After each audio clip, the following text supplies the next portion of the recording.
le verset 23.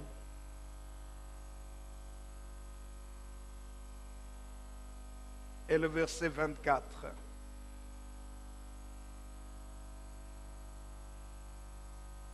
Deux Thessaloniciens, chapitre 5.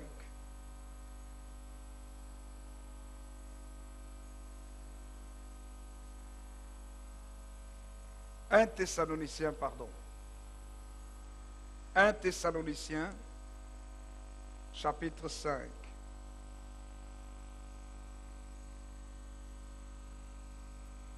Nous lisons un Thessaloniciens, chapitre 5, versets 23 et 24. Tous ensemble, lisons la parole de Dieu. Lisons ensemble. Lisons. Que le Dieu de paix vous sanctifie lui-même tout entier et que tout votre être, l'esprit, l'âme et le corps soient conservés irréprochables lors de l'avènement de notre Seigneur Jésus-Christ.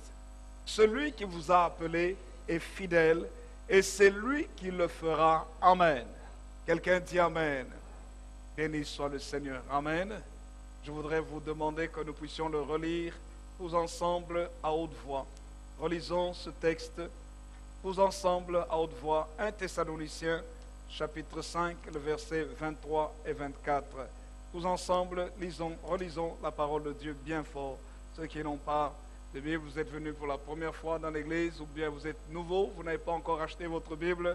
Si vous êtes un ancien chrétien, c'est criminel de venir dans la maison de Dieu sans sa Bible. Il faut venir avec sa Bible dans la maison du Seigneur. Amen. Amen.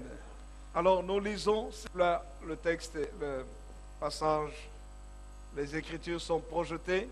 Ensemble, nous lisons 1 Thessaloniciens, chapitre 5, le verset 23 et 24. Ensemble, proclamons la parole. Nous lisons tous.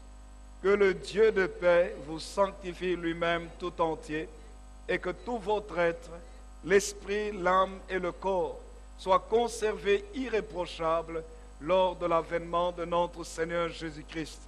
Celui qui vous a appelé est fidèle et c'est lui qui le fera. Amen.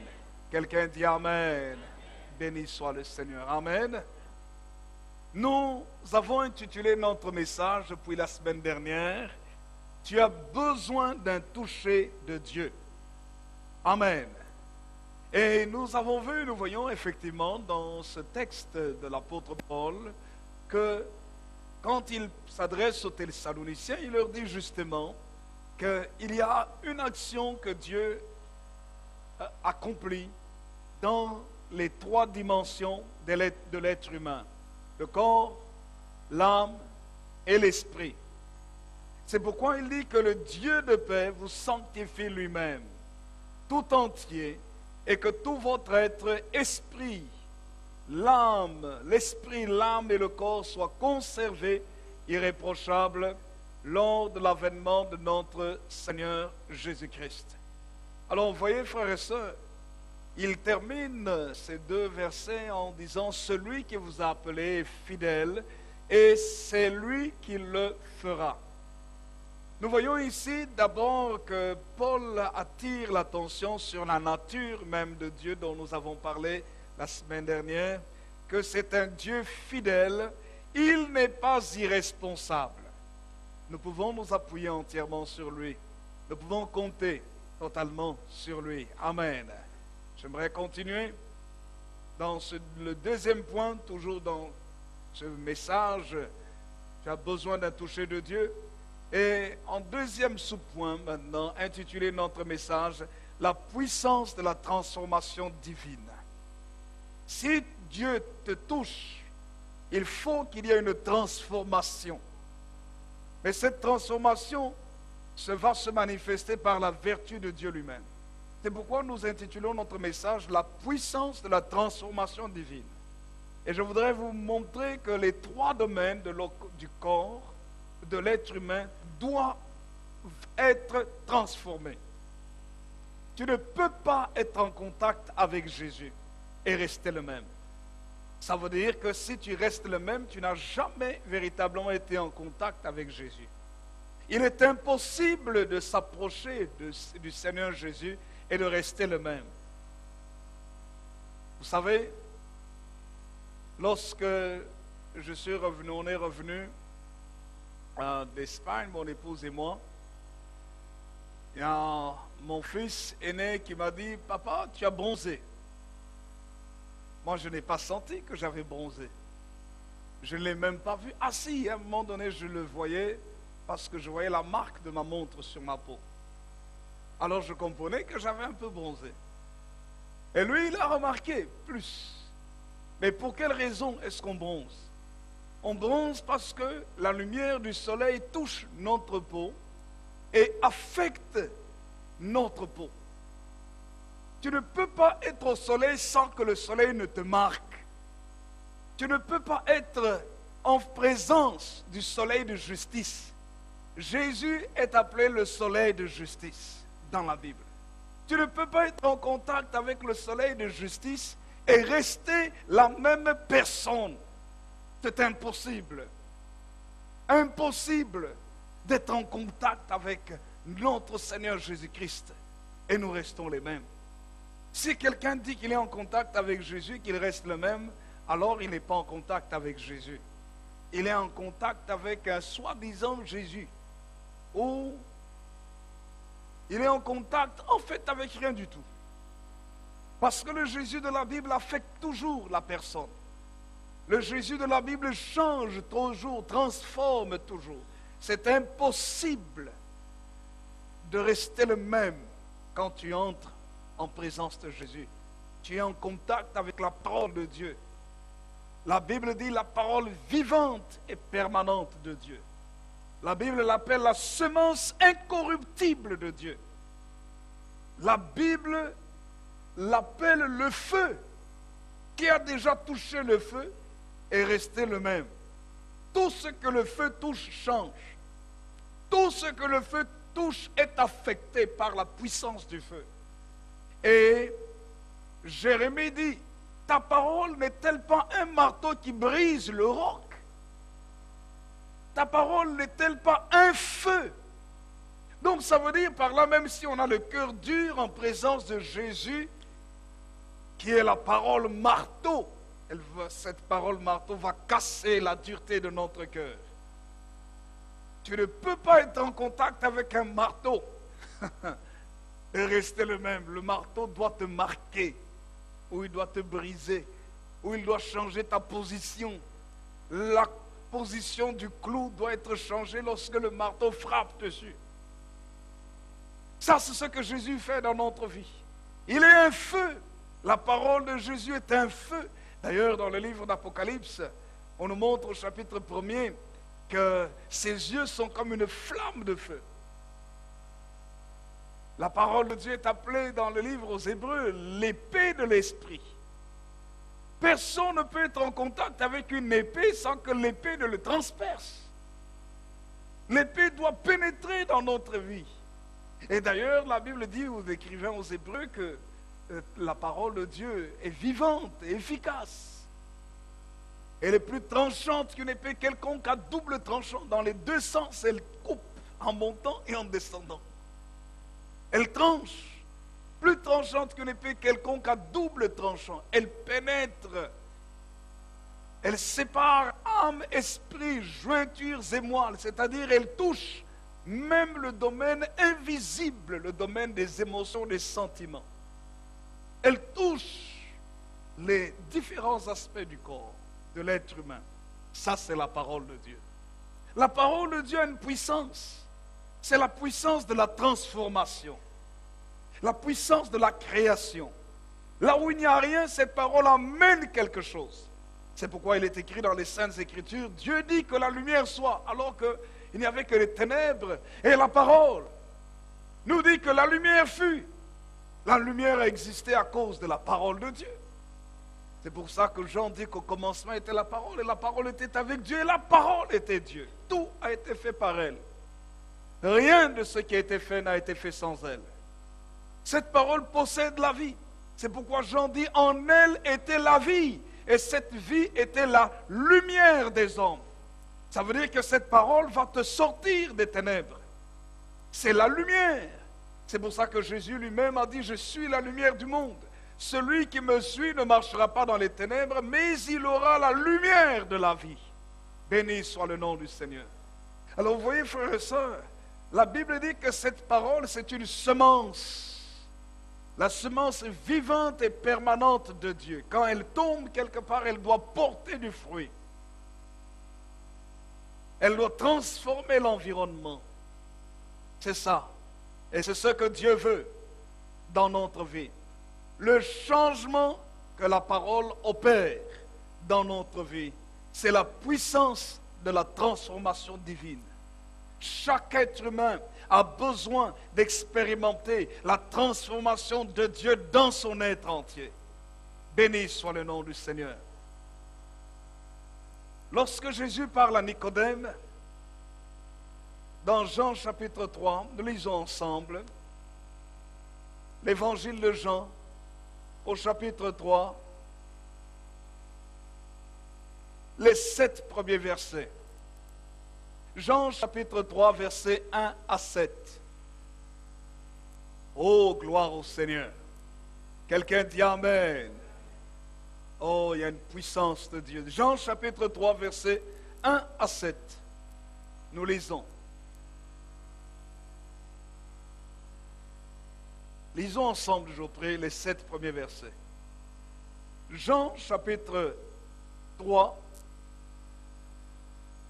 verset 1 jusqu'au 7e verset. Nous lisons.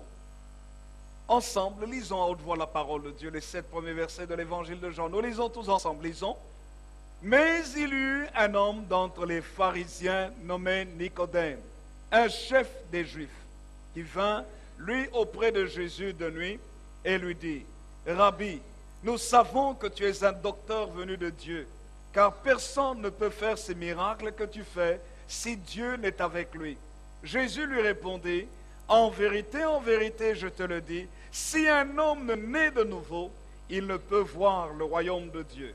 Nicodème lui dit, comment un homme peut-il naître quand il est vieux? Peut-il entrer dans le sein de sa mère et naître?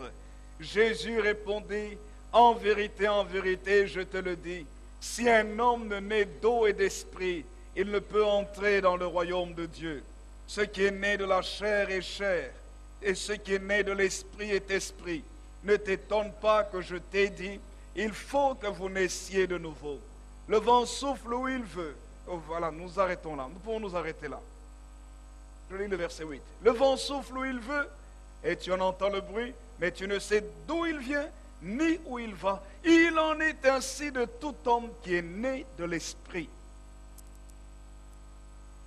Jésus parle à un savant. Et je répète ce que j'ai dit ce vendredi à l'étude biblique lorsque nous avions notre service de baptême. La nouvelle naissance est quelque chose de fondamental. Vous savez, ce texte ici que nous lisons, ce chapitre 3, ici, dans le monde chrétien, on a pris ce texte pour parler plus aux tout nouveaux chrétiens, aux bébés, si on peut appeler ainsi, bébés spirituels. Et puis après, quand on avance dans la vie chrétienne, c'est comme si on a tendance à négliger ce texte. On l'utilise pour l'évangélisation en disant il faut que vous naissiez de nouveau. Mais j'aimerais vous dire, frères et sœurs, que ce texte est capital parce que il contient en lui le processus dont chaque personne a besoin pour vivre la puissance de Dieu. Écoutez-moi bien. Pourquoi est-ce que certaines personnes n'expérimentent pas la puissance de Dieu dans leur vie? À cause de l'absence de la nouvelle naissance, de la transformation. Parce que celui qui vient parler ici à Jésus, ce n'est pas n'importe qui. C'est un homme qui a de longues années derrière lui en tant qu'homme religieux et chef spirituel. C'est un enseignant de la Torah, la loi juive. Donc les différents commandements de Dieu, il les connaissait. la pratique religieuse, la pratique du culte, il la connaissait. Parce que c'est un docteur. Et pas n'importe lequel. Parce que Jésus relève même la valeur de Nicodème. Vous savez comment Jésus l'appelle? Jésus l'appelle, il lui dit, tu es le docteur. Au verset 10, Jésus lui dit, tu es le docteur d'Israël. Pourquoi Jésus pouvait-il dire ça? Parce qu'il reconnaissait en Nicodème quelqu'un de très important dans toute la nation d'Israël. Tu es l'enseignant, lui dit-il, l'érudit, le savant, celui qui instruit Israël. Tu es le docteur. Il n'a pas dit tu es l'un des docteurs d'Israël. Il dit tu es le docteur, pour dire que Nicodème était un homme très important, connaissant très bien la loi que Dieu avait donnée à Moïse pour Israël. Et quand Nicodème vient, j'aime ce que Nicodème dit à Jésus. Il lui dit, au verset 2, il lui dit, Rabbi, nous savons que tu es un docteur venu de Dieu. J'aime ce que Nicodème dit. Il dit, nous savons que tu es un docteur venu de Dieu parce que Nicodème avait entendu les paroles de Jésus et il reconnaît que la compréhension de la loi de Dieu, des enseignements de Dieu était très spéciale en Jésus-Christ. Que ce qu'il expliquait des choses de Dieu n'était pas dans la dimension humaine, naturelle, mais elle était dans une dimension. Les choses qu'il disait provenaient de la dimension divine. C'était tellement clair, tellement fort, tellement puissant, que ça ne pouvait pas être un être humain qui lui a appris ça. Parce que Nicodème était le docteur. Donc il connaissait aussi tous les érudits, tous les savants, tous les grands penseurs, les intellectuels de la loi juive, il les connaissait. Mais là, il reconnaît qu'il y a quelqu'un qui est plus grand que tous les savants, tous les érudits, c'est Jésus. Et tu es un docteur venu de Dieu. Mais il ne s'arrête pas là. Il lui dit, car personne ne peut faire ces miracles que tu fais si Dieu n'est avec lui. Donc Nicodème associe la connaissance et l'intimité avec Dieu, la connaissance de la loi de Dieu dans la vie de Jésus avec les miracles que Jésus faisait. C'est pour nous montrer, frères et sœurs, qu'au plus nous marchons avec Dieu, au plus nous connaissons les principes de Dieu, au plus la puissance de Dieu va se manifester au travers de notre vie. Pourquoi est-ce que beaucoup de chrétiens, certains chrétiens n'expérimentent pas la puissance de Dieu? Mais parce qu'il y a un problème de communion, de connaissance de Dieu et de sa puissance, de ses principes. Et cependant, ce n'est pas la volonté de Dieu. La volonté de Dieu, c'est que nous puissions expérimenter sa puissance dans notre vie personnelle, mais autour de nous aussi. C'est sa volonté. Nicodème dit, personne ne peut faire ces miracles que tu fais si Dieu n'est avec lui. Nicodème reconnaissait ainsi qu'au travers de Jésus, il n'y avait pas que des paroles, mais dans la vie de Jésus, il y avait une puissance qui sortait de lui et qui transformait la vie des gens. La puissance de la transformation divine sortait de Jésus et touchait les gens. Les malades étaient guéris. Les gens qui étaient possédés par des démons étaient délivrés.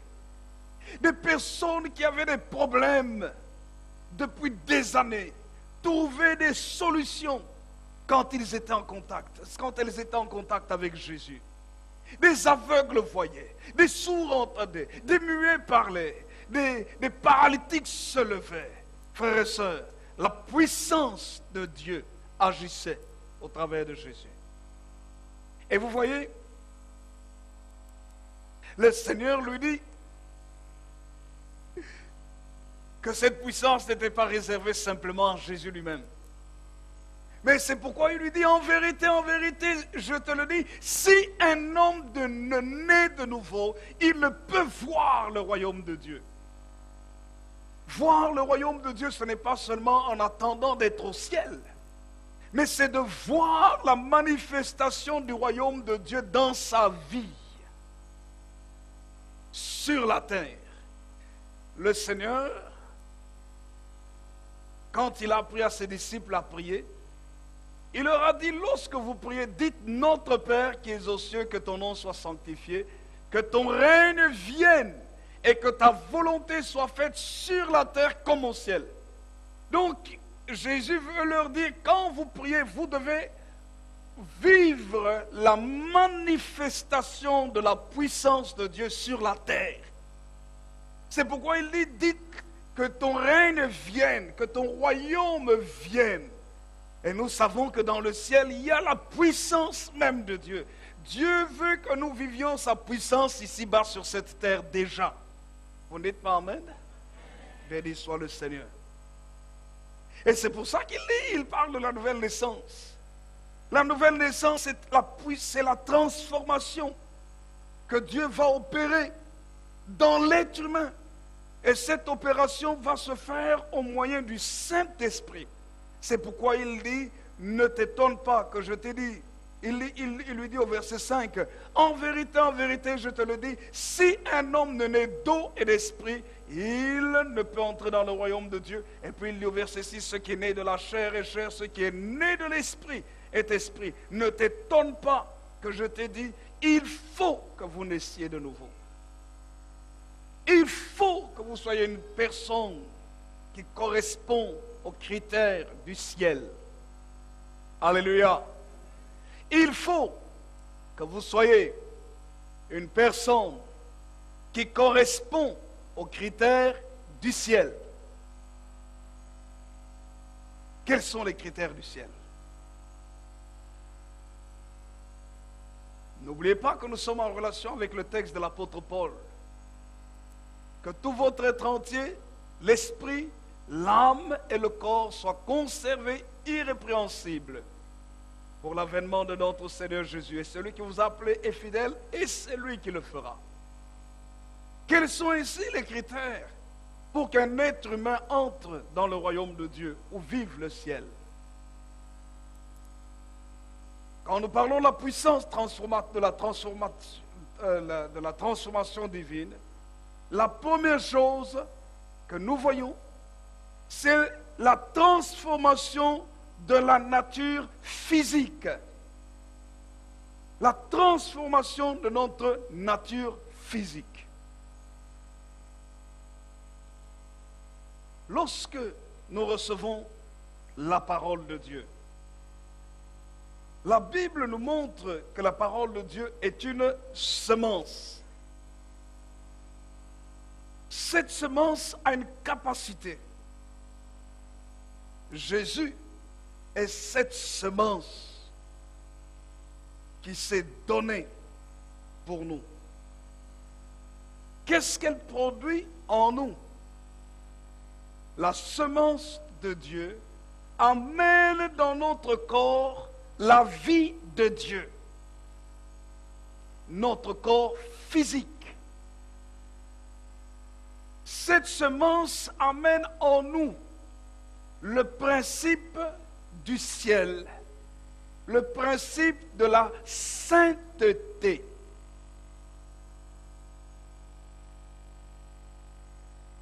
Cette semence enlève la nature du péché. Voici ce qu'il est écrit dans l'évangile de Jean au chapitre 17, verset 17.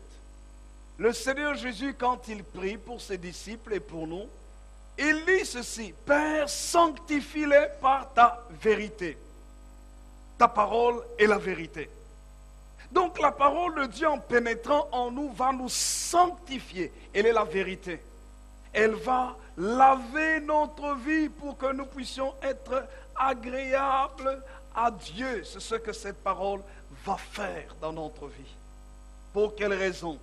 Parce que sans la sanctification, on ne peut pas être agréable à Dieu, on ne peut pas voir Dieu. On ne peut pas expérimenter la puissance du royaume de Dieu. C'est pourquoi il est écrit dans Hébreux au chapitre 12, verset 14, « Recherchez la paix avec tous et la sanctification sans laquelle personne ne verra le Seigneur. » Quelqu'un dit Amen. Voilà ce que le Seigneur dit. La parole de Dieu va nous donner la puissance de vaincre le péché. Voici ce qu'il est écrit dans 1 Jean. 1 Jean, il est écrit ceci au chapitre 3. 1 Jean, chapitre 3, le verset 1er, d'abord. Le verset 1er jusqu'au verset 3. Il est écrit, « Voyez quel amour le Père nous a témoigné, pour que nous soyons appelés enfants de Dieu. Et nous le sommes, si le monde ne nous connaît pas, ce qui ne l'a pas connu. Bien-aimés, nous sommes maintenant enfants de Dieu, et ce que nous sommes, nous serons, n'a pas encore été manifesté. Mais nous savons que lorsqu'il paraîtra, nous serons semblables à lui, parce que nous le verrons tel qu'il est. Nous sommes enfants de Dieu. Et comment se font reconnaître les enfants de Dieu et les enfants de ce monde? Tous ne sont pas enfants de Dieu. Il y a des créatures de Dieu, mais tous ne sont pas enfants de Dieu. La Bible dit ceci, verset 8. Celui qui pratique le péché est du diable, car le diable pêche dès le commencement. Le Fils de Dieu apparut afin de détruire les œuvres du diable. Verset 9. Quiconque est né de Dieu ne pratique pas le péché, parce que la semence de Dieu, c'est la parole de Dieu, la semence de Dieu demeure en lui et il ne peut pécher parce qu'il est né de Dieu. Verset 10, c'est par là que se font reconnaître les enfants de Dieu et les enfants du diable. Quiconque ne pratique pas la justice n'est pas de Dieu, ni celui qui n'aime pas son frère. Alléluia. Quelqu'un dit Amen. Voilà ce que la Bible dit. La Bible dit qu'il y a une différence. Ce n'est pas parce que quelqu'un vient à l'église qu'il est nécessairement enfant de Dieu. Mais c'est par sa vie de tous les jours. Est-ce qu'il pratique le mal normalement? Ou bien il fait tout pour pratiquer le bien? Et s'il a fait mal, est-ce que ça ne le dérange pas? Ou quand il a péché, ça le perturbe? La puissance de la transformation divine s'opère par la parole de Dieu dans notre cœur. La parole de Dieu va toucher notre langue pour que nous ne puissions plus calomnier. C'est un membre de notre corps. Pour qu'on ne puisse plus dire des mensonges. Moi, je vous assure, parfois, ça m'étonne que j'entende des chrétiens dire facilement non qu'il a menti. Je me pose la question, je dis, mais tu as menti. On peut répondre sagement sans mentir. Alléluia. On peut répondre sagement, on peut répondre sans mentir. C'est possible de répondre sans mentir. Un enfant de Dieu ne doit pas mentir. Alléluia. Un enfant de Dieu ne doit pas mentir. Pour quelle raison? Mais parce que la Bible dit clairement que le mensonge appartient au diable. Est-ce que vous savez que quand Jésus parle dans l'évangile de Jean au chapitre 8, il parle aux Juifs. Qu'est-ce que les Juifs lui ont dit? Ils lui ont dit, notre père à nous c'est Abraham. Ça veut dire nous sommes les enfants de la foi. Nous connaissons la parole de Dieu. Nous sommes les enfants de la promesse. Mais vous savez ce que Jésus leur répond? Pourtant, ils avaient la loi de Moïse. Ils avaient la foi, entre guillemets, la foi d'Abraham. Mais leur comportement peut les disqualifier de cette lignée d'Abraham. Les condamner par rapport à la loi de Moïse. C'est pour ça que Jésus leur dit, vous dites que vous êtes les enfants d'Abraham, vous faites les œuvres de votre père. Alors ils disent, mais nous avons pour père Abraham. Le Seigneur Jésus leur répond dans Jean chapitre 8, verset 44. Vous avez pour père le diable et vous voulez accomplir les désirs de votre père.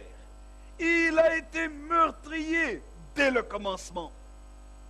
Et il ne se tient pas dans la vérité, parce qu'il n'y a pas de vérité en lui. Lorsqu'il profère le mensonge, il parle de son propre fond, car il est menteur et le père du mensonge. Alléluia. Voilà ce que la Bible nous dit. Et regardez aujourd'hui comment, quand c'est la fête de carnaval, les gens aiment se déguiser en diable, aiment déguiser leurs enfants en petits démons, et les gens trouvent ça agréable. Mais c'est normal, tel père, tel fils. Ils aiment se déguiser en diable. Quand ils sont là en diable, les enfants sont démons. Ils sont même fiers. Ils disent, ah voilà mon enfant. Ils disent que leur enfant c'est un petit démon. Oui, les démons ce sont les serviteurs du diable. Je ne pourrais jamais déguiser mes enfants en démons ou en diable. C'est attirer des malédictions. Vous pouvez vous imaginer un démon qui passe dans les airs, parce que ce sont des esprits qui sont capables de se déplacer dans les airs. Il se déplace, il voit votre enfant déguisé en petit démon. Il dit, oh, ce petit-là, on ne le connaissait pas. Il faut qu'on l'enrôle vite. Viou, il descend.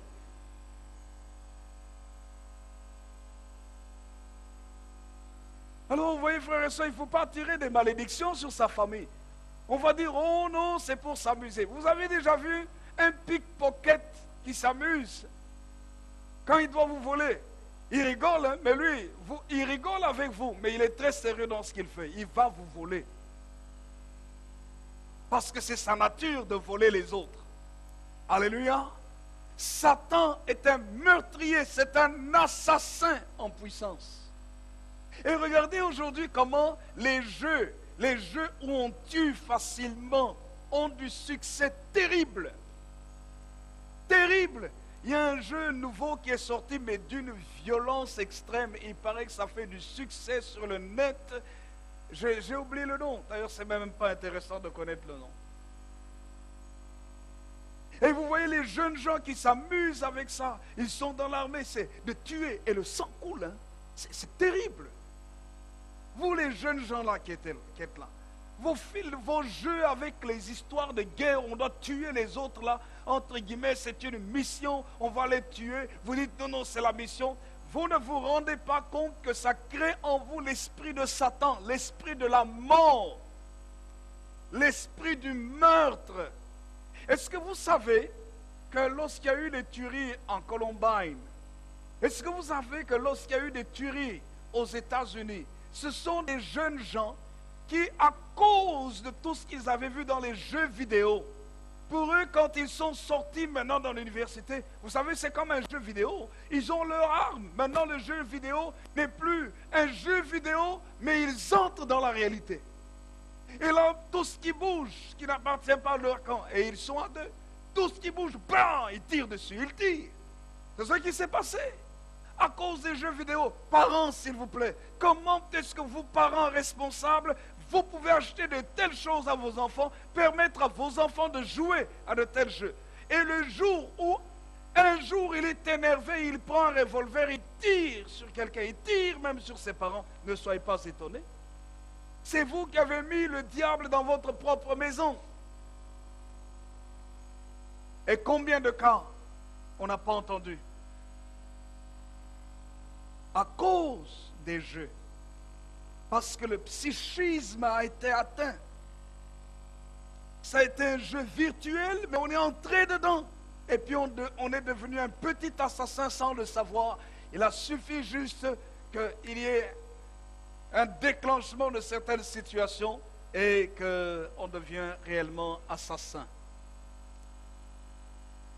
Et voyez, frères et sœurs, c'est pour cela qu'il faut faire attention. Quelqu'un peut dire un vrai amen. Quelqu'un peut dire un vrai amen. Béni soit le nom du Seigneur. Celui qui pratique le péché est du diable. Le diable, la Bible dit, il a été meurtrier dès le commencement. Meurtrier.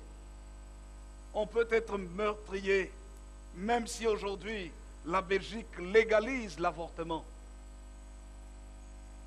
Même si les nations légalisent l'avortement. Qui est l'homme pour décider de la vie d'un autre être? Personne ne peut décider de la vie d'un être. Mais si vous enlevez un être vivant, même si on ne le voit pas, mais qu'il est dans le ventre de la mère, cet être respire déjà.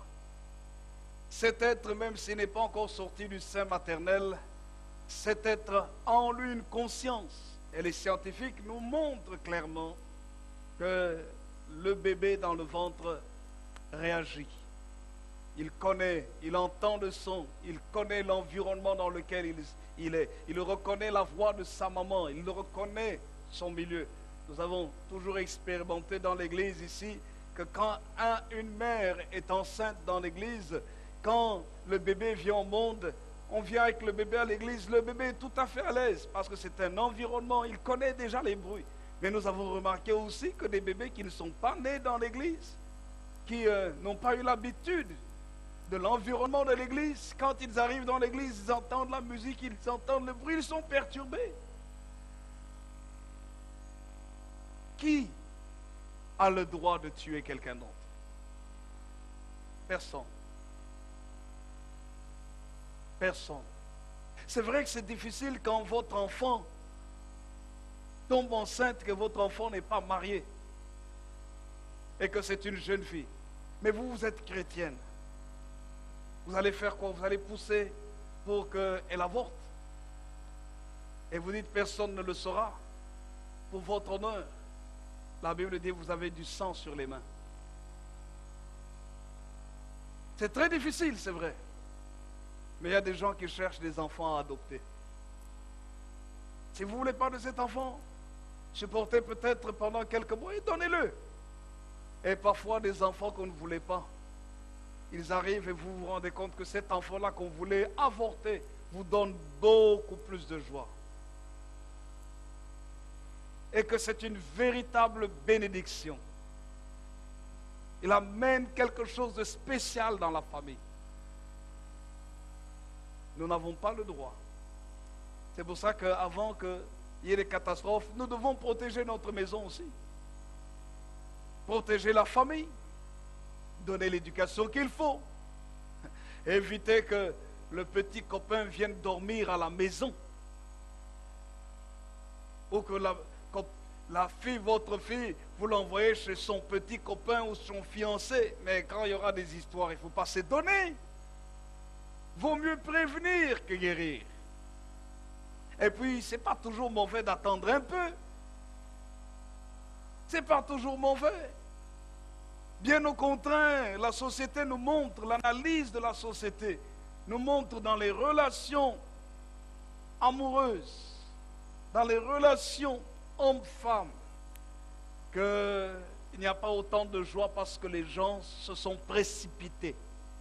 Au contraire, il y a beaucoup plus de tristesse, beaucoup plus de cœurs brisés, beaucoup plus de dépressifs et de dépressives, parce qu'on a vite donné son corps. Et puis à un moment donné, le garçon dit non, je ne suis plus intéressé, écoute, j'ai trouvé quelqu'un d'autre. Et la fille a le cœur brisé. Il y a beaucoup plus actuellement de jeunes gens entre 13 et 25 ans qui se suicident. Pourquoi le taux du suicide augmente-t-il? Mais parce qu'on se sent mal dans sa peau. Mais on se sent mal pourquoi? Mais parce que bien souvent, on ne se sent pas aimé, où on a un chagrin d'amour, où on se sent rejeté. Et bien souvent, vous allez trouver la place des relations amoureuses dedans. Et des déceptions, des brisements de cœur, des déchirures de cœur. C'est pour ça que j'aime ce que le Cantique des Cantiques dit. Jeunes filles, jeunes gens, ce n'est pas parce qu'un jeune homme ou une jeune fille qui a 18 ans se prépare au mariage que vous tous, parce qu'on va marier quelqu'un qui a 18 ans, une jeune fille qui a 18 ans ou 19 ans, un jeune garçon qui a 22 ou 23 ans, cela ne veut pas dire par là que c'est votre âge aussi pour vous marier. Non. Chacun a son histoire. Concentre-toi sur tes études. Tu n'as pas besoin de céder à la pression parce que tel se marie, toi aussi tu dois te marier. C'est pas parce que l'autre se marie que toi tu es prêt à te marier. Parce que tu vas te rendre compte que quand tu te maries, ben écoute, tu te maries, c'est encore tes parents qui paient tes études. Mais non, commence au moins à travailler. En général, les jeunes gens qui, quand ils ont 20-25 ans et qui doivent se marier, en général, nous permettons qu'ils se marient parce que nous savons qu'ils peuvent prendre soin de leur maison. Ils peuvent prendre soin de leur épouse. Même s'ils sont encore aux études, nous savons qu'ils ne vont pas dépendre des parents. Ce sera une frustration pour eux. Et puis un poids pour les parents. Et puis quel honneur pour la belle famille. Vous allez donner une fille, votre fille, à un garçon qui vit encore chez ses parents. Vous allez dire, mais petit, tu vas venir tous les jours chez moi à la maison pour manger parce que tu ne sais pas manger à la maison? Non, non, non, non, non, non. Attends, travaille, trouve un job, trouve de l'argent pour que tu puisses nourrir ton épouse. Jeunes gens, vous avez 15 ans et vous gonflez la poitrine parce que vous êtes avec quelqu'un. Presque comme vivant maritalement parlant. Ah bon? Normalement, si la jeune fille tombe enceinte, vous savez comment on fait en Afrique? Si tu as 17, 18 ans, la fille, normalement, même si elle a 15 ans, elle tombe enceinte. On prend la fille et son bébé dans le ventre, on vient, on vous dépose à la maison.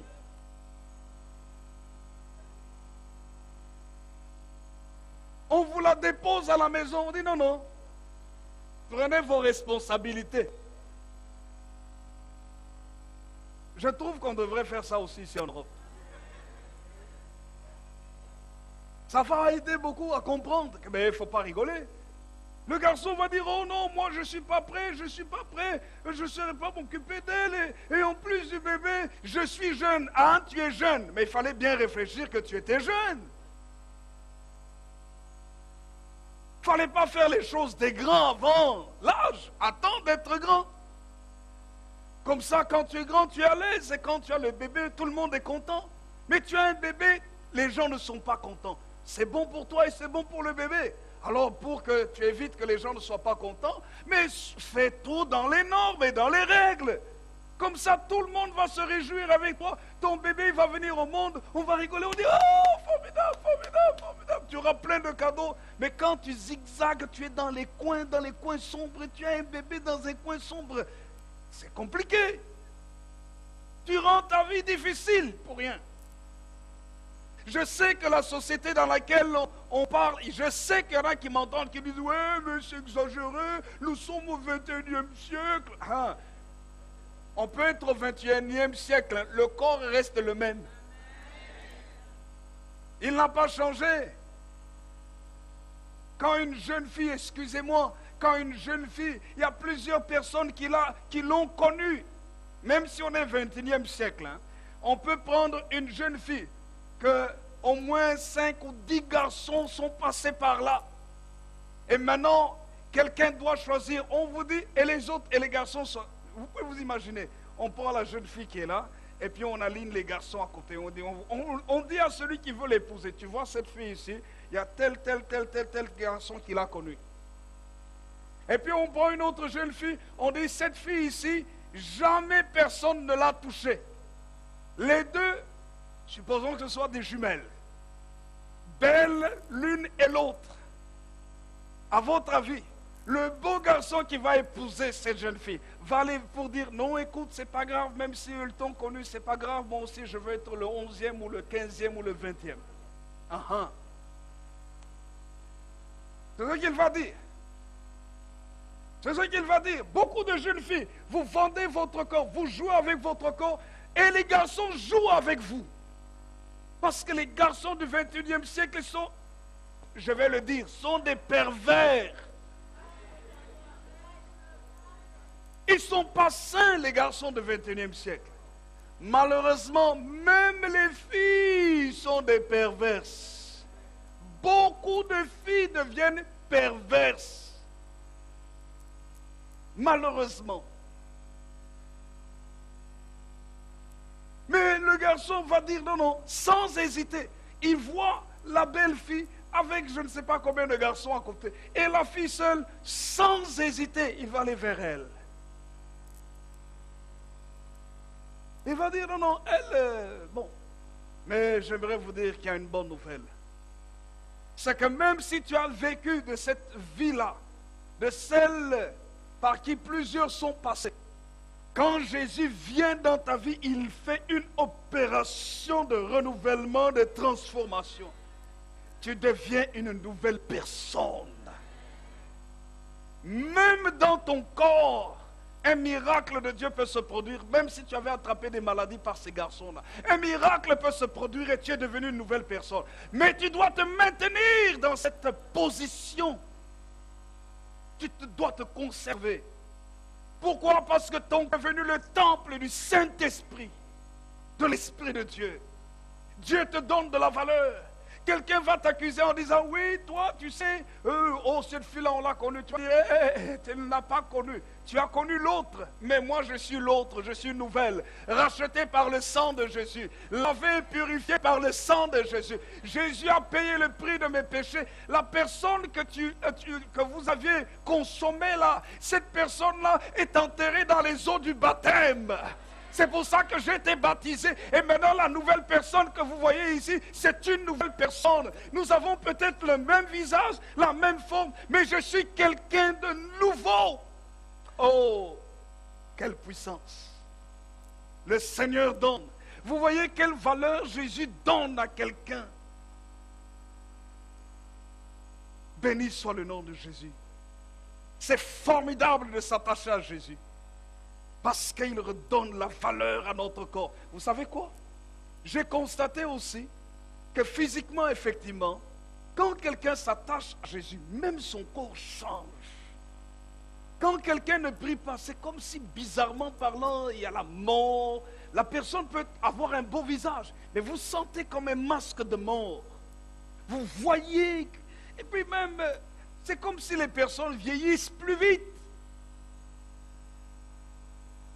Sont marqués par les épreuves de la vie, les difficultés. Mais quand quelqu'un est en Jésus, cette personne parfois n'est même pas très belle, mais il y a quelque chose qui émane d'elle. Elle rayonne. Physiquement parlant, oh, elle est belle. Parce que Jésus touche notre corps. Alléluia. Il touche notre corps pendant que nous sommes vivants. Il nous donne la force. La force physique est en Jésus. Non seulement ça, il met en nous la semence de l'incorruptibilité. Tous, nous avons un corps qui va mourir. Tous. Vous savez, mais lorsqu'on se donne à Jésus, il y a quelque chose que le Seigneur met en nous, dans notre corps physique, c'est l'incorruptibilité. Et voici ce que Paul dit dans 1 Corinthiens, au chapitre 15. Oh, ça c'est la puissance que le Seigneur donne. 1 Corinthiens, chapitre 15.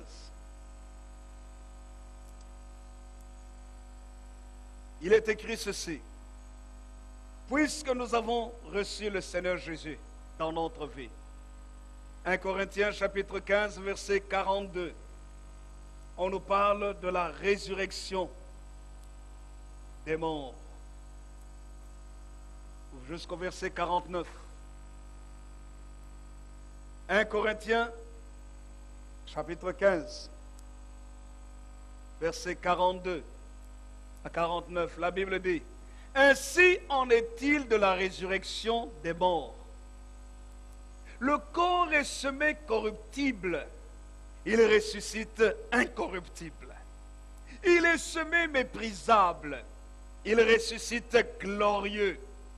Il est semé infirme, il ressuscite plein de force. Il est semé corps naturel ou animal ou littéralement psychique. Il ressuscite corps spirituel. S'il y a un corps naturel, il y a aussi un corps spirituel. C'est pourquoi il est écrit, le premier homme, Adam, devint une âme vivante. Le dernier Adam est devenu un esprit vivifiant. Mais ce qui est spirituel n'est pas le premier, c'est ce qui est naturel. Ce qui est spirituel vient ensuite. Le premier homme tiré de la terre est terrestre, le second homme est du ciel. Tel est le terrestre, tels sont aussi les terrestres. Et tel est le céleste, tels sont aussi les célestes. Et de même que nous avons porté l'image du terrestre, nous porterons aussi l'image du céleste. Béni soit le nom du Seigneur. C'est formidable. La puissance de la transformation de Dieu s'opère dans notre corps, dans le sens où nous portons en nous la semence de l'éternité. Notre corps physique, même s'il meurt, un jour, la Bible dit, il va ressusciter incorruptible. Plus jamais il n'aura de maladie. Il est semé méprisable. On ne le regarde pas. Il n'est pas agréable à voir. Il est peut-être déformé, bizarre. Mais la Bible dit, il va ressusciter glorieux, éclatant, lumineux. Il est semé infirme. Il lui manque des capacités. Mais béni soit le Seigneur, parce qu'il est écrit, il va ressusciter plein de force. Oh, c'est pour ça que ceux qui ont des problèmes moteurs, qui ont des problèmes de paralysie, de tétraplégie ou autres, ou d'handicap, ils ont raison de s'attacher à Jésus. Parce qu'un jour, le corps infirme va ressusciter plein de force. Et le Seigneur opère déjà aujourd'hui aussi des miracles. Il y a des paralytiques qui quittent leur chaise roulante. Dieu ne le fait pas pour tout le monde, mais Dieu le fait aussi pour certains, pour montrer que sa puissance est capable de faire lever les paralytiques et que nous avons raison d'espérer en lui. Il ressuscite plein de force. Il est semé corps naturel, psychique, comme nous sommes, corps animal, qui a parfois des désirs un peu bizarres. Comme hier, nous avons eu la réunion des couples et dans les ateliers, entre parenthèses, nous avons eu une très bonne réunion des couples. C'était formidable. C'est dommage pour ceux qui n'étaient pas là.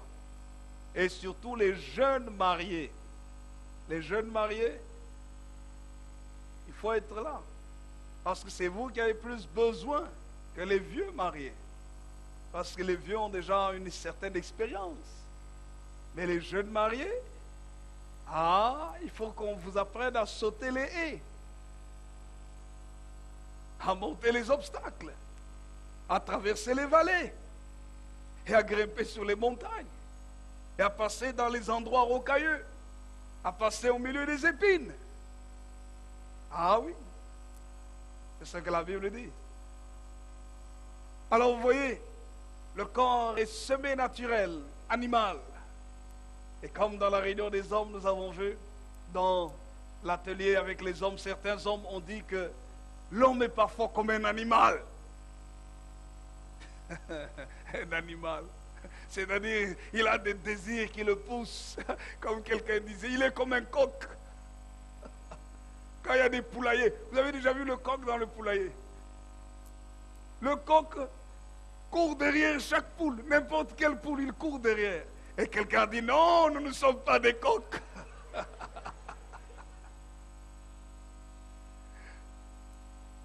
L'homme, corps semi-naturel, il ressuscite corps spirituel. Le corps naturel est limité. Limité par la fatigue, limité dans l'espace, du moins limité. Mais le corps spirituel a des capacités qui sont au-delà du naturel. Vous voyez par exemple le corps de Jésus, quand Jésus est ressuscité. Jésus pouvait manger. Il a mangé du pain, du poisson, avec les disciples sur le chemin d'Emmaüs. Il a demandé à manger pour montrer que c'était lui. Quand il est entré, là où les disciples étaient rassemblés, il a dit non, non, c'est moi. Je ne suis pas un fantôme, je ne suis pas un esprit. Touchez mon corps, c'est moi. Et il leur dit, donnez-moi à manger. Pour leur montrer que c'était bel et bien lui, mais dans son corps spirituel. Et il était capable de traverser, de disparaître, de traverser les murs sans que le mur ne soit un obstacle pour lui. Dans Actes des Apôtres, chapitre 1er, on voit même que la loi de la pesanteur n'avait aucun effet sur lui. La loi de la terre qui attire tous les objets vers la terre, vers le sol, n'avait aucun effet sur lui. Parce qu'il est monté au ciel sans avoir besoin d'une fusée. La Bible nous montre que quand Jésus reviendra, nous aurons ce genre de corps. Oh Seigneur, merci pour la résurrection. Vous savez, ici, chaque fois que nous sautons, nous retombons immédiatement. Mais avec le corps spirituel, tu sautes et tu ne t'arrêtes pas, tu pars dans les airs. Tu n'as pas besoin de l'oxygène pour être à des milliers de kilomètres au-dessus de la terre. Tu es à l'aise parce que ton corps a été transformé par la puissance divine. Quelle grâce! C'est pour ça que Paul dit, nous avons cette espérance, nous allons voir, Dieu va nous donner un corps nouveau, un corps incorruptible. Et vous savez, c'est pour ça que la Bible dit que les chrétiens ne doivent pas s'attrister comme ceux qui n'ont pas d'espérance quand un être cher meurt. Souvent quand un être cher meurt, nous pleurons. Nous disons, Dieu, pourquoi tu m'as fait ça? Nous sommes désespérés complètement. C'est vrai. La tristesse, c'est parce que nous n'allons plus voir pendant un certain temps ces personnes. Mais la Bible dit, consolez-vous donc les uns les autres. Parce que nous nous reverrons. C'est pour ça qu'avant de mourir, il faut que la personne ait Jésus dans son cœur. Si la personne n'a pas Jésus dans sa vie, la puissance transformatrice ne peut pas se réaliser dans la vie de la personne. Et c'est pour cela que nous devons annoncer l'évangile. Nous devons parler de Jésus autour de nous. Pour que les gens reçoivent Jésus et que cela se produise en eux. C'est spirituellement que cela se produit. Mais nous pouvons même le sentir physiquement. Nous pouvons le sentir dans notre vie parce que des choses que l'on faisait, nous sentons dans notre corps que nous n'en avons plus besoin. Parfois des maladies que certaines personnes avaient, ces maladies-là les quittent. Combien de fois nous n'avons pas baptisé des gens ici? Je me rappelle une sœur de l'accueil qui témoignait comment dans sa famille ils étaient dans les fétiches. Non, oui, dans les fétiches, elle était tout le temps malade, on l'amenait chez les féticheurs, les guérisseurs, ça ne changeait pas. Mais quand elle a donné sa vie à Jésus, la puissance de la maladie est partie. Sa vie a changé. Elle avait une meilleure santé. Elle tombait rarement malade. Ça, c'est la puissance transformatrice de Jésus dans notre corps physique. Jésus veut que nous ayons une bonne santé pour travailler, pour s'occuper de notre maison, s'occuper de notre famille. Il veut que nous soyons forts. Il veut que nous ayons de l'énergie. Il veut que même si parfois nous dormons peu, nous sachions faire ce que nous devons faire. Oh, je bénis le Seigneur parce que je me suis rendu compte que lorsque j'ai donné ma vie à Jésus, avant de me consacrer entièrement au Seigneur, j'étais très sportif. Je faisais beaucoup de sport. Mais je peux vous garantir que j'ai réalisé que lorsque j'ai donné ma vie entièrement à Jésus, je me suis consacré totalement au Seigneur, j'ai plus d'endurance, plus de résistance, plus de force qu'avant, quand je faisais beaucoup de sport. Je fais moins de sport aujourd'hui. Mais je sens l'endurance et la résistance. Parfois, je suis avec les jeunes gens. J'ai dit, nous allons veiller. Des sportifs. J'ai dit, nous allons veiller. Nous allons passer toute la nuit à louer le Seigneur. Ah, à un moment donné, je vois, il commence à baisser la tête. J'ai dit, hey, réveille-toi. Il dit, oh, je suis fatigué, réveille-toi. L'endurance. Le Seigneur nous donne l'endurance. Béni soit le Seigneur. Il touche notre corps. Quelqu'un dit un vrai amen? C'est pour ça, quand vous êtes chrétien, vous priez, votre corps est toujours fatigué, faible, malade. Vous devez dire, Seigneur, il y a une promesse dans ta parole. Il est écrit, ceux qui se confient en l'Éternel voient leur force renouvelée. Et ils prennent leur envol comme l'aigle. Seigneur, donne-moi la force. Donne-moi la force. Donne-moi la force. Donne-moi la force. Et tu vas sentir, Dieu va te donner la force. Dites Amen. Dieu aime nous donner la force. Parce que c'est une de ses promesses. La puissance de la transformation de notre nature. Notre corps sera transformé. Il a déjà en nous. Je bénis le Seigneur. Je dis, Seigneur, je te remercie parce que dans mes membres, en moi, dans mon corps, il y a déjà la semence de l'incorruptibilité. Même si un jour on doit emmener mon corps dans le cercueil, si jamais Jésus ne revient pas avant. Mais ce corps-là possède déjà l'immortalité. Et c'est lorsque Jésus reviendra qu'il va sonner la trompette. La semence de l'immortalité va agir et le corps va ressusciter plein de force, glorieux, parfait, sans défaut, un corps excellent, un corps plus beau encore que ce que je suis aujourd'hui. Oh, c'est formidable. Quelle espérance nous avons en Jésus. Nous n'avons pas besoin de faire les liftings, des hyperliftings, des liposuctions, des super-hypolutions pour être amaigrichonné complètement, pour faire partie du canon de la beauté. Nous avons déjà en nous une semence de la perfection. Ça, c'est formidable. Connaître Jésus, c'est extraordinaire.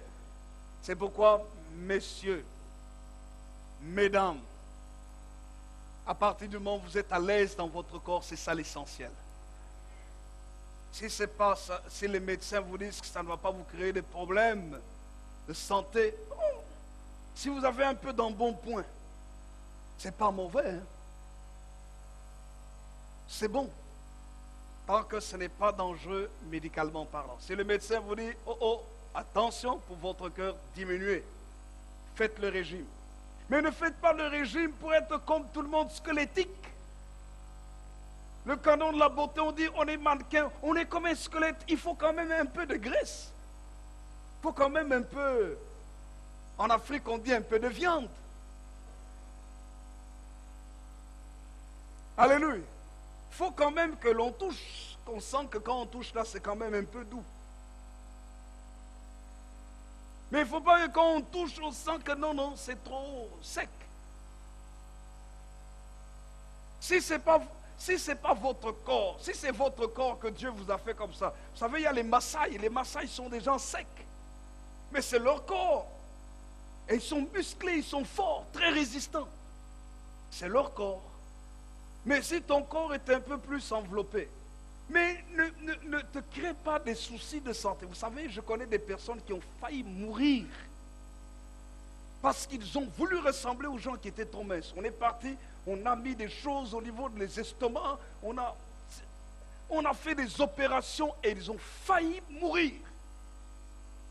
J'en connais plusieurs qui étaient forts et ont complètement fondu, on ne les reconnaissait même plus. Et vous savez quoi? Ils avaient même perdu leur beauté. La beauté ne se trouve pas toujours dans la maigreur. Non. C'est dans le fait d'être bien dans sa peau. C'est là. Parce qu'il y a des personnes qui sont bien enveloppées, vous les regardez comme ça, vous dites, oh, cette femme, elle est belle. Il y en a aussi qui sont minces, mais qui rayonnent, qui vivent bien en elles. Et vous dites, oh, cette femme, elle est belle. Le plus important, c'est de se sentir bien dans sa peau. La transformation de la nature physique. Frères et sœurs, c'est pourquoi il faut prêcher l'évangile. Pour dire que les gens se donnent à Jésus. Parce que ce corps ici, dites à votre voisin, ce corps ici retournera à la poussière. Alléluia. C'est pourquoi il faut que dans ce corps, il y ait plus d'injection de la parole vivante. Il faut obliger ce corps à obéir à la parole. Il faut lui dire, mon corps, mange la parole de Dieu. Pour que la semence de l'incorruptibilité soit là. Que même si un jour ce corps se retrouve dans la poussière, c'est pas grave. On est triste pour un temps, mais nous savons qu'il va revêtir l'immortalité. Qu'un jour il ressuscitera pour l'éternité. C'est ça notre espérance et c'est ça qui fait la force des enfants de Dieu. La deuxième chose, dans la puissance transformatrice, écoutez-moi bien, c'est la transformation du caractère. Dieu ne peut jamais laisser notre caractère le même. Vous savez pour quelle raison? La Bible dit que c'est du cœur de l'homme que viennent les meurtres, les mensonges, les adultères, les méchancetés. Toutes ces choses-là viennent du cœur de l'homme et c'est ça qui souille l'homme. La Bible dit le cœur de l'homme est méchant, mauvais par-dessus tout. Qui peut le connaître? Qui peut le sonder? Mais Dieu sonde le cœur et les reins. C'est pour ça que l'apôtre Paul parle justement du fruit de l'esprit. Quand quelqu'un vient à Jésus, il doit, s'il a un mauvais caractère, rechercher la transformation de son caractère. Quelqu'un dit Amen. Tu ne peux pas marcher avec Jésus et ton caractère reste le même. Toujours colérique, toujours là fâché, ou toujours triste, rien ne va plus. Toujours en train de se plaindre, de se lamenter. Non! Toujours en train de râler, de rouspecter, jamais content, murmurant. Non! Tu ne peux pas. Parce que quand le Seigneur vient toucher ton être, il ne veut pas seulement toucher ta peau pour que tu ailles au ciel un jour, que tu vives éternellement dans le royaume de Dieu, que tu sois en bonne santé physiquement, mais il veut toucher aussi ton âme, le domaine de tes émotions, de tes sentiments, le domaine de ton caractère. Si tu es tout le temps susceptible, on te dit une chose, tu te fâches. On te fait quelque chose, tu te sens diminué, frustré. Oh, c'est pas bon, hein? Tu as besoin que le Seigneur change ta vie. Quelqu'un réussit, automatiquement tu sens que ça te pique dans ton cœur, tu es jaloux. C'est pas bon. On élève quelqu'un d'autre et toi on ne t'élève pas, tu te sens mal dans ta peau. C'est pas bon. Ton caractère doit être changé. On applaudit quelqu'un d'autre, tu n'es pas content parce que toi on ne t'a pas applaudi aussi. Ce n'est pas bon. Ton caractère doit changer. Jésus vient opérer en nous la transformation de notre nature. Tu es toujours là, le visage colérique, le front fermé, le visage long. Tu dis, oh non, c'est comme ça que moi je suis. Tu es comme ça. Tu as besoin d'aller dans l'usine de la transformation de Jésus. Oh non, c'est mon caractère, c'est ma nature. Moi, je suis comme ça. Quand moi, je me fâche, je me fâche. Et tu es fier d'être enfant de Dieu, tu ne l'es pas. Tu as besoin d'aller chez le docteur Jésus qu'il te guérisse un peu.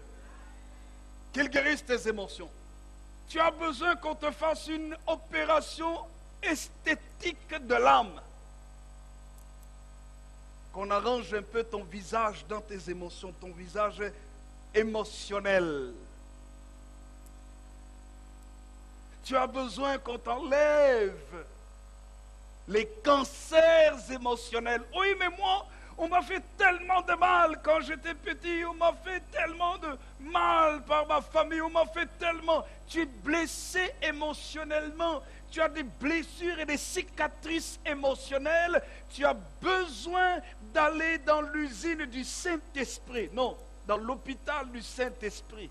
Qu'il te fasse l'opération pour que tes cicatrices spirituelles soient enlevées et que tu deviennes une belle personne. Vous savez, il y a des gens, dès qu'il y a un problème, ils viennent tout de suite avec tout leur passé en disant, mais moi j'ai souffert, hein. Tu sais pas comment j'ai souffert, hein. Tu sais pas comment j'ai souffert, j'ai tout souffert. Mais c'est juste un petit problème et tu as un petit problème. On vient de te dire, un petit problème en l'espace d'une minute, toi tu es relancé 10 ans, 15 ans, 20 ans, 30 ans en arrière.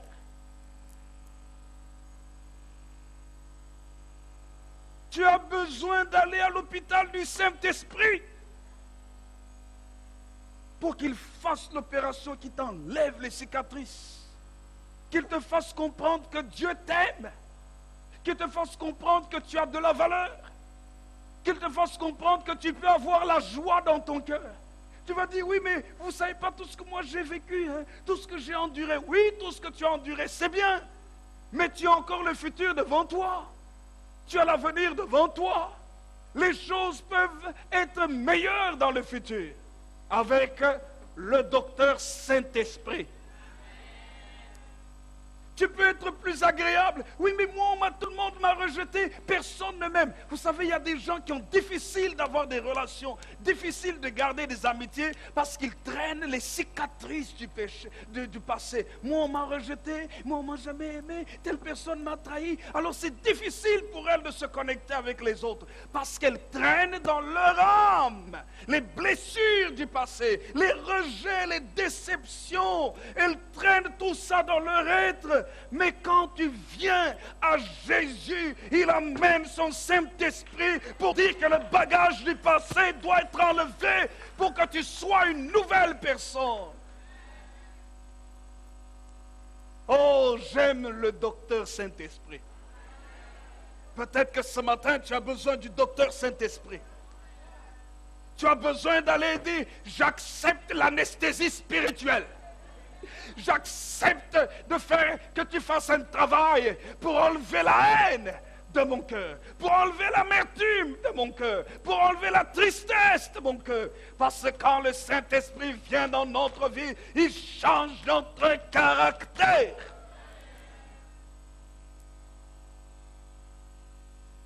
Galates chapitre 5, verset 22, nous dit, mais le fruit de l'Esprit, c'est l'amour. L'amour, c'est un trait du caractère. C'est pas juste une parole. Oui, si on m'aime. Non, non, c'est aussi une manifestation. C'est une réaction, c'est un comportement. Aussi un sentiment. Le fruit de l'esprit, c'est l'amour. Le fruit de l'esprit, c'est la joie. La joie, pas seulement quand on est dans une fête de mariage le samedi. La joie, le fruit de l'esprit, c'est la paix. Même si les autres me cherchent des problèmes, je veux être un artisan de paix. Le fruit de l'esprit, c'est la patience. Même si tout le monde dit non, il faut le faire vite. Toi, tu dis non, non, je ne le fais pas maintenant, j'attends.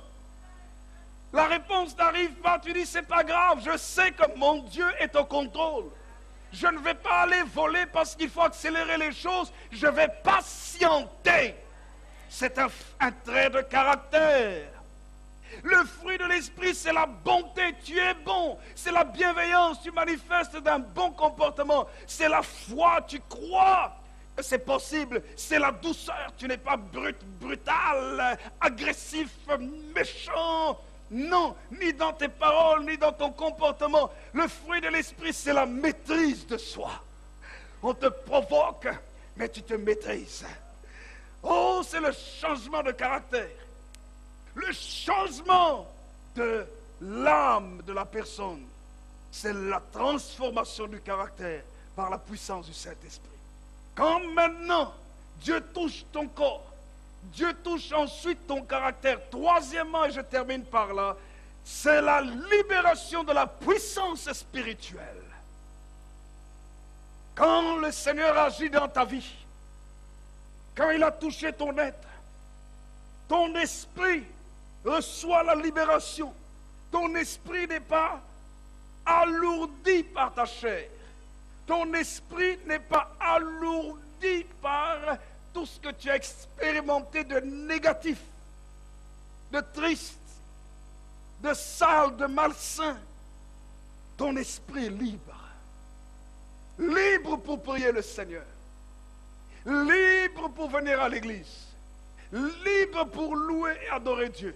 Et libre pour recevoir la puissance de Dieu dans ta vie. C'est ce que nous appelons l'onction du Saint-Esprit. Et quand la puissance du Saint-Esprit agit dans ta vie, tu peux aller partout où tu es lorsque tu es en contact avec les gens. Ce qui sort de toi, ce qui sort de tes paroles, ce qui sort de tes gestes touche leur vie, les marque. Et ils sentent que tu es spécial. Parce qu'au travers de toi, la puissance de Dieu se communique. Vous savez, nous croyons que la puissance de Dieu, c'est seulement des signes, des prodiges et des miracles. Non, frères et sœurs. La puissance de Dieu, c'est ça, c'est vrai. Mais c'est aussi lorsque tu es en contact avec quelqu'un, rien que quelques instants avec cette personne marque la personne pour toute sa vie. Elle dit, j'ai rencontré quelqu'un, cette personne-là m'a dit des choses qui changent toute ma vie. Dieu nous a appelés à être des personnes qui transformons notre environnement. Tu es dans ton lieu de travail, comme un serviteur de Dieu disait dans la conférence où nous étions en Espagne, c'était un homme d'affaires qui est devenu pasteur. Il racontait qu'il était dans une entreprise. Dans cette entreprise-là, tout le monde disait des gros mots. Tout le monde. Lui, quand il est arrivé, il dit c'était horrible d'entendre pour un oui ou un non. Tout le monde dit des gros mots. Il a dit, après 3 mois, les gens ne disaient plus de gros mots dans l'entreprise là où il était. Vous savez quoi? Il leur a jamais ouvert la Bible pour dire, non, voilà, Jésus n'aime pas les gros mots, arrêtez de dire les gros mots. Jamais. Mais son caractère, son comportement, à un moment donné, les gens se sont inquiétés. Ils ont dit, mais pourquoi toi tu ne dis jamais des gros mots? Et ils ont commencé à comprendre. Et à partir de là, leur vie a été changée. Vous voyez, ça c'est la puissance de Dieu dans la vie de quelqu'un.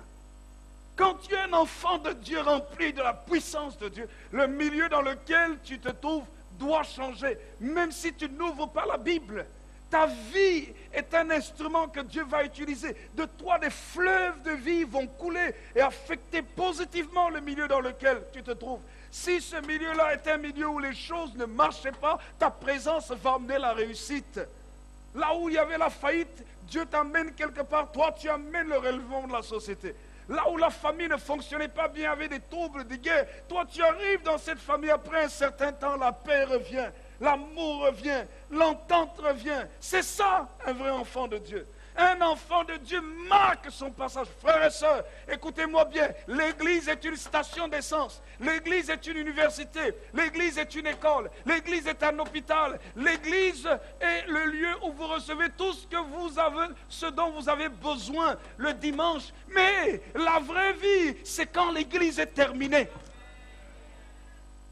Quand tu sors de l'église, quand tu es dans ton lieu de travail, c'est là où ta vraie vie chrétienne doit se marquer. Quand tu es à l'école, c'est là où ta vraie vie doit se marquer. Quand tu es dans ta maison, dans ta famille, au milieu des gens qui ne prient pas, c'est là où ta vraie vie doit se manifester. Et pour cela, tu as besoin d'être touché de Dieu. Tu as besoin de la puissance, de la transformation divine. Tu as besoin d'une onction nouvelle. J'ai besoin.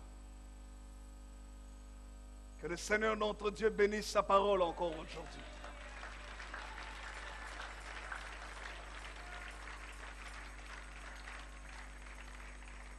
Ce matin, ensemble, je voudrais que nous puissions prier. Le Seigneur a touché ta vie au travers de sa parole. J'aimerais que tu quittes ta place, que tu viennes rapidement ici devant. Nous allons prier. Je vais demander à tous ceux qui disent, Seigneur, moi je veux un toucher, une transformation. Quitte ta place rapidement. Venez rapidement. Venez ici devant. Jeune, moins jeune, adulte, moins adulte, peu importe. Est-ce que toute l'assemblée peut se lever? Que tout le monde se lève, s'il vous plaît. Nous allons prier le Seigneur. Nous allons dire, Seigneur, marque notre environnement. Marque notre environnement. Vous êtes un homme d'affaires, une femme d'affaires. Vous avez des problèmes. Avancez un peu plus, avancez un peu plus. Vous êtes un étudiant. Nous allons dire, Seigneur, nous voici devant le trône de ta grâce. Nous avons besoin d'un toucher de ta part. Tu as des luttes et des combats dans ta maison et dans ta famille. Tu as besoin que le Seigneur touche ta vie d'abord. Pas qu'il touche la vie des membres de ta famille, mais toi d'abord. Parce que lorsque Dieu te touche, au travers de toi, sa vie va couler. Dans ta maison, dans ta famille. Tu dis oui, mais ils sont trop compliqués. Il n'y a rien qui soit trop dur pour Dieu. Jésus était venu dans un monde compliqué. Mais dans ce monde compliqué, il a changé. Nous sommes le résultat du changement que Jésus a opéré quand il est venu sur cette terre. Et nous avons besoin, Jésus a besoin d'hommes et de femmes, de jeunes gens, de jeunes filles, qui disent, Seigneur, me voici. Pas des gens qui tantôt, ils sont hauts, bien, et puis après ils sont dans la vallée. Non, des gens équilibrés. Le Seigneur veut équilibrer ta vie, il veut équilibrer tes émotions, il veut équilibrer tes sentiments, il veut équilibrer tous les domaines de ta vie. Et c'est pour ça que maintenant, nous allons prier. Nous allons prier. J'aimerais te dire, regardez-moi, regardez-moi. J'aimerais te dire que Dieu t'aime. J'aimerais te dire que Dieu veut faire dans ta vie plus que ce que toi tu penses.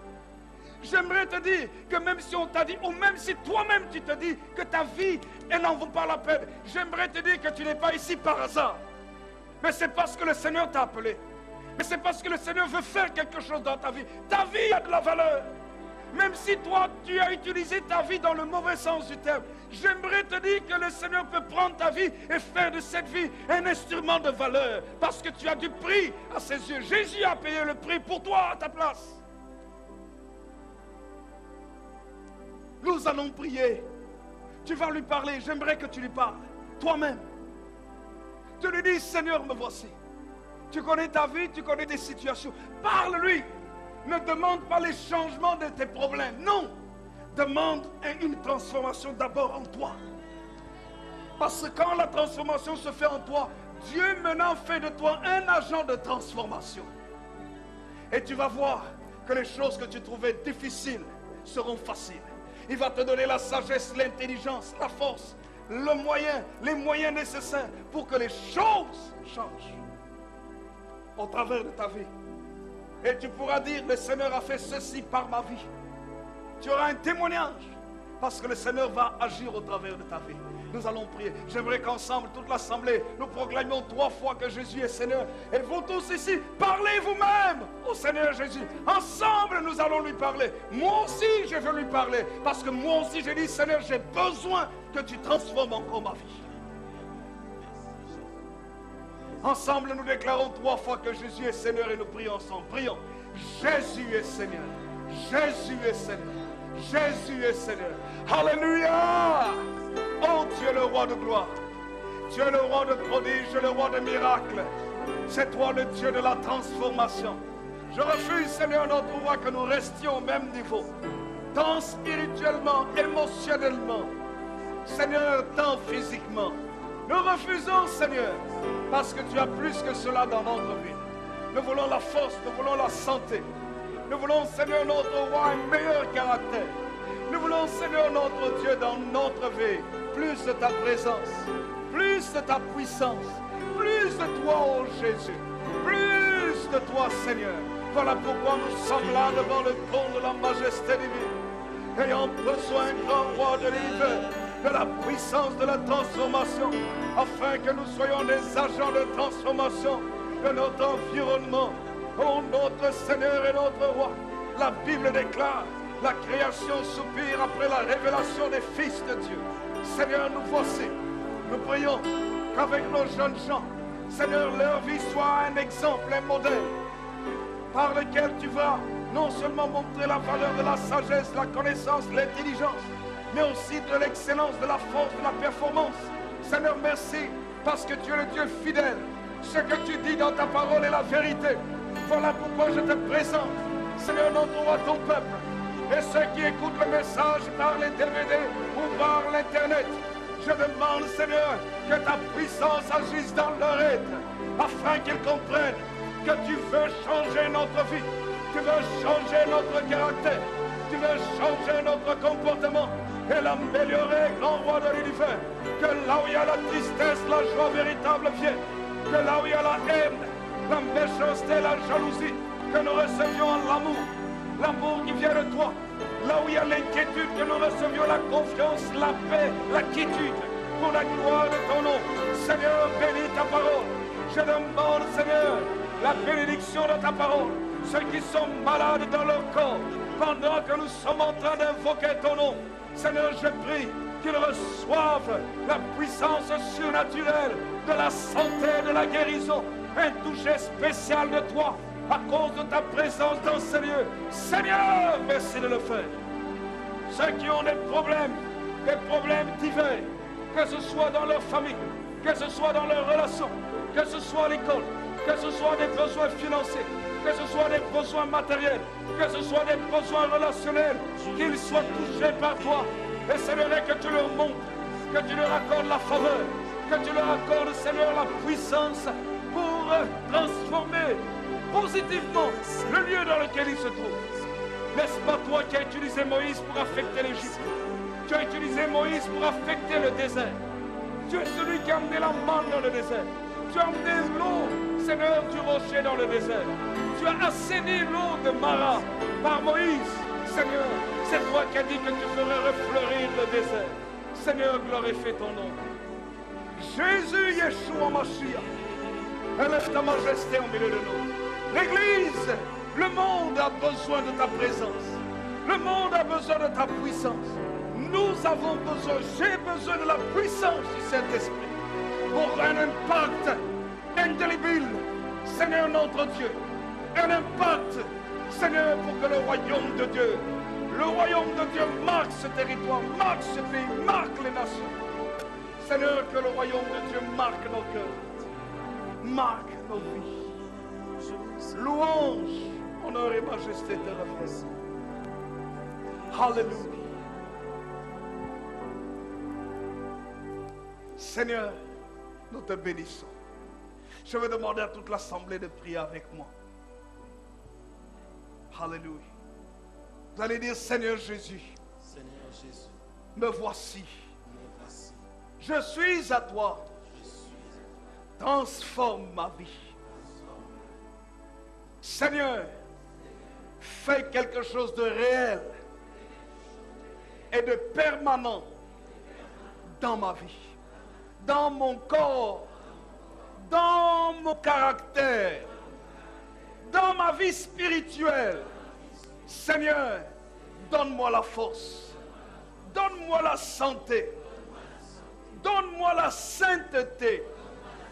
Je refuse le mal dans ma bouche, dans mes yeux, dans mon corps. Je le refuse au nom de Jésus.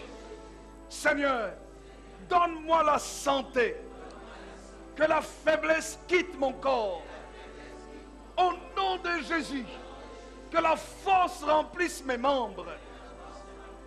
Au nom de Jésus, Seigneur, je prie pour ta parole, la parole de la vie, dans mon corps, la semence incorruptible, dans mon corps, la puissance de l'éternité, dans mon corps, au nom de Jésus. Seigneur, touche mon caractère. Je refuse le mal. Je refuse la haine. Je refuse la rébellion. Je refuse la méchanceté. Touche mes émotions. Guéris-moi de tout le passé, de tout ce qui est mauvais. Libère mon âme. Libère mon âme. Guéris mes émotions. Guéris ma pensée. Guéris mon raisonnement. Touche-moi, Seigneur. Touche mon intelligence. Au nom de Jésus. Au nom de Jésus. Merci, Seigneur, de libérer mon esprit pour que je puisse m'attacher à toi. Que je puisse te suivre. Être en communion avec toi. Cher Saint-Esprit, touche mon esprit. Donne-moi la vie de Dieu. Donne-moi la puissance spirituelle. Au nom de Jésus, je reçois tout cela pour être un instrument entre les mains du Seigneur. entre les mains du Seigneur. Au nom de Jésus. Merci Seigneur, parce que je t'appartiens. Tu es le Seigneur de ma vie. Tu es mon sauveur. Je suis à toi. Je suis un instrument entre tes mains. Pour la bénédiction de ma maison, de ma famille, de mon environnement. Seigneur, merci de faire de moi un instrument de transformation par la puissance de Dieu. Au nom de Jésus. Merci Seigneur. Levons nos mains et remercions le Seigneur ensemble. Remercions le Seigneur. Remercions le Seigneur. Alléluia. Seigneur, nous te remercions. Oh, alléluia. Pour la puissance du Saint-Esprit dans nos vies. Merci pour la puissance de la transformation. Merci pour la puissance de ta faveur. Que là où l'intelligence était bloquée, que l'intelligence s'ouvre. Que l'intelligence soit libérée. Seigneur, que là où les cœurs étaient compris, que le cœur soit libre. Que la joie, la vie sorte. Seigneur, et s'exprime au nom de Jésus. Merci Seigneur.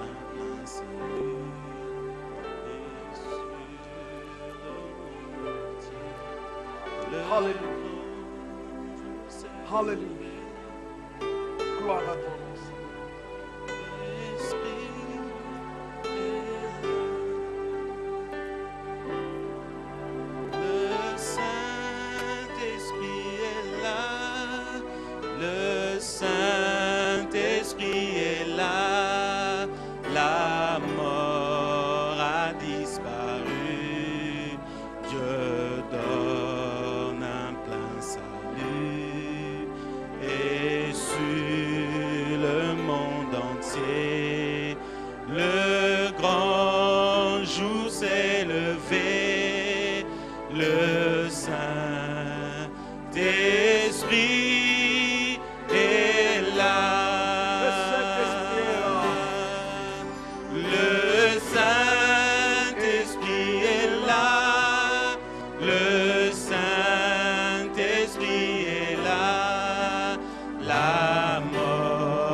Seigneur notre Dieu, je prie maintenant pour ces bien-aimés.